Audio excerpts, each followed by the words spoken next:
जय शिवराम. माझं नाव सत्यनारायण मंत्री. मी आयुर्वेदिकचं काम करतोय आणि यांना काय त्रास होता, किती दिवसांना त्रास होता आणि आपल्या आयुर्वेदिकनं काय फरक पडला? तुम्हाला काय त्रास होता? आम्हाला गुडघ्याचा त्रास होता. किती किती दिवसानं, किती वर्षानं? वर्षभर चालतं. वर्षभर झालं गुडघ्याचा त्रास होता आणि या त्रासापोटी तुम्ही परेशान होता. आणि एकतर आपण शेतकरी माणसं आहे, काम केल्याशिवाय तर पर्याय नाही. काम केल्याशी भागतच नाही आपलं. बरोबर आहे. आणि काम करायचं म्हणलं तर गुडघ्यानं काम होत नाही. बरोबर आहे. मग आता मंत्री साहेबाचं आयुर्वेदिक घेतलं, घेऊन काय फरक वाटतंय किंवा आयुर्वेदिकनं काही फरक पडलाय का नाही? क्लिअर फरक पडलाय. काय काय फरक पडलाय? गुडघ्याचा, कमराचा, गुडघ्याचा, कमरेचा फरक पडलाय. सगळं ताटत होतं ते बी खुश झालंय. म्हणजे मानपाट जी ताटत होतं, नसा आकडलेल्या होत्या, त्याला फरक पडलाय.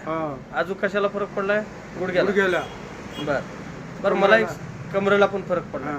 मला एक सांगा, एकंदरीत विचार केला तर एकतर आपण आयुर्वेदिक औषध दिलं तुम्हाला, मग आयुर्वेदिकनं फायदा झाला का तुमचं काही नुकसान झालं? फायदा झाला. बरोबर आहे. नेमकं काय फायदा झाला? तुम्ही असे भरपूर तुमच्यासारखे पेशंट आहेत. मग मला चला येत नव्हतं, बसलं की उठा येत नव्हतं. बरोबर. रानात काम करायला जाऊ वाटत नव्हतं. बरोबर. आता फिरायला उठायला उगा थोडं जर दुखायचा आकार दिसला की टूब लावायची, मलम लावून चोळायचं, चोळायचं आणि झोपायचं. बरोबर. आराम झोप येते. मग ते मलम लावल्या आराम वाटतो का नाही? बरोबर आहे. आरामात.